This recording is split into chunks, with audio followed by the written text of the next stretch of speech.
What is up, watch fam? I am Christian, and I am so excited to tell you a story today. I've got a couple of watches here to help illustrate that story, and I'm going to start off with this one. Audemars Piguet in 18 karat yellow gold. It's an ultra-thin automatic movement.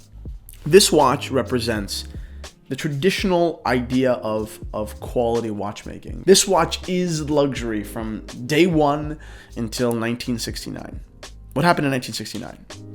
Seiko fed up with that watch. Seiko fed up with traditional idea of luxury and what is quality, invented something new. They released their Astron, a watch powered by a battery, the world's first ever quartz watch, a watch that represented the future, not the archaic, outdated past. The release of that watch, all the way over in Japan, marked the beginning of the decay of Swiss watchmaking. A year later, a gentleman named Georges Goulet, the director of Audemars Piguet, reflecting on his brand's own instability and the global market's newfound appreciation for what was going on in Japan, this innovation, this game changer, he decided himself to change the game. He called a gentleman named Gerald Genta, a Swiss watch designer who started his career with this, Universal Genève's Pole Router. A man that had designed for Omega and Patek Philippe was now tasked with not just changing watches, but saving them. As legend has it, within 24 hours, Mr. Genta delivered a design for what would later be named the Royal Oak A series. A watch not just cased oddly industrially, but the first watch ever cased in steel to be billed as a luxury wristwatch.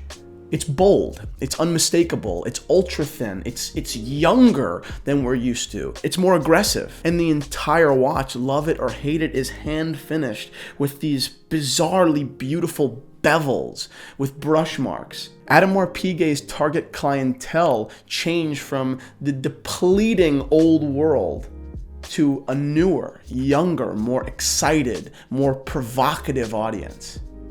While this idea for the Royal Oak that was released at 1972's Basel Fair was not an overnight success, it grew on the world.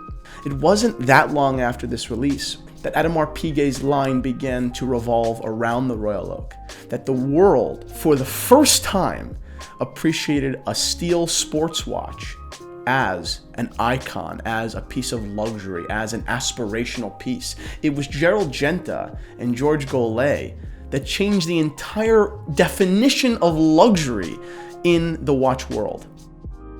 But what's so amazing about the Royal Oak is that its story doesn't end there. From the A series, Audemars Piguet went on over the next 48 years to continue innovating, to take, in a similar way to Cartier really, their basic principles of design and reimagine them.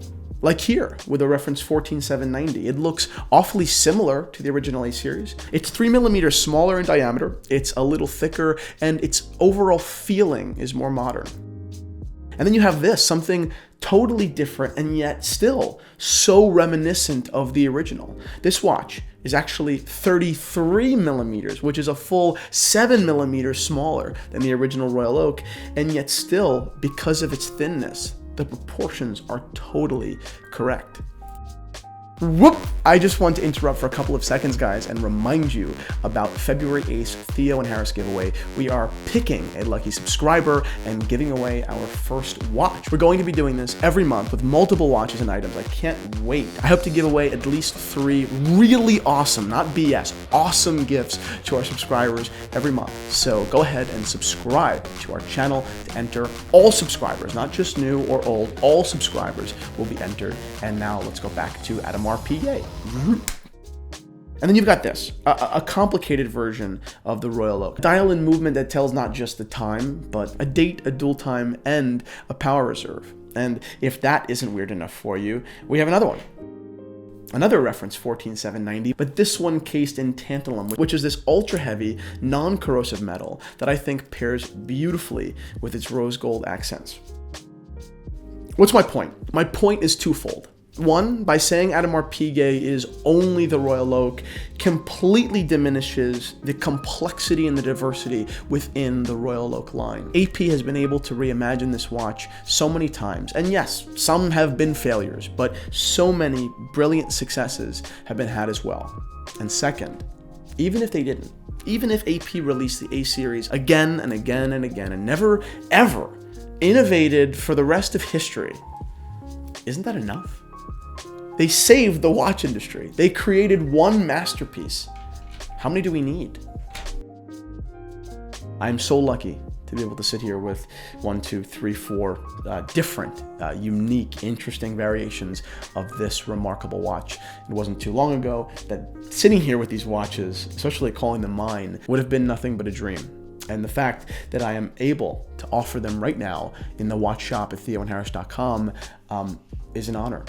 So head on over. If you have any questions about any of the examples, please do not hesitate to shoot me an email. I'll be on my computer waiting to help you. Thanks so much for watching, guys. Adios.